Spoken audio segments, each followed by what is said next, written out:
Signora Paola, ci racconti qualcosa sulla casa di Sant'Ignazio? Qualche parolina. Sant'Ignazio sappiamo che è nato qui a Laconi, vissuto sino a 20 anni, poi voleva andare in convento, non è stato accettato subito, poi lui è andato in campagna e il cavallo si era imbizzarrito e da lì ha rinnovato il voto. Allora il suo padre è andato dai marchesi di Laconi. I marchesi ci hanno pensato per farlo entrare in convento.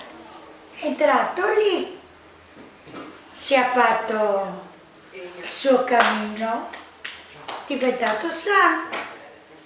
Qui a Laconi, prima di partire, ha fatto dei miracoletti, perché era sempre buttato in chiesa, mischino. Dice la leggenda una volta che è passato qui, ha trovato 3 bambini.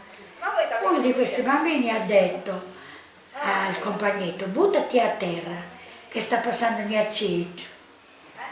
Gnazzeggio è passato dritto. Il compagnetto l'hanno toccato ed era morto. E hanno gridato: Gnazzeggio, Gnazzeggio, torna indietro.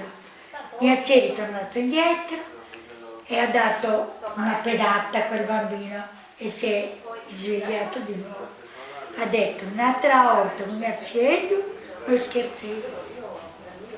Questa è la casa di Sant'Ignazio, La visitabile tutto l'anno? Ma sempre, estate e inverno.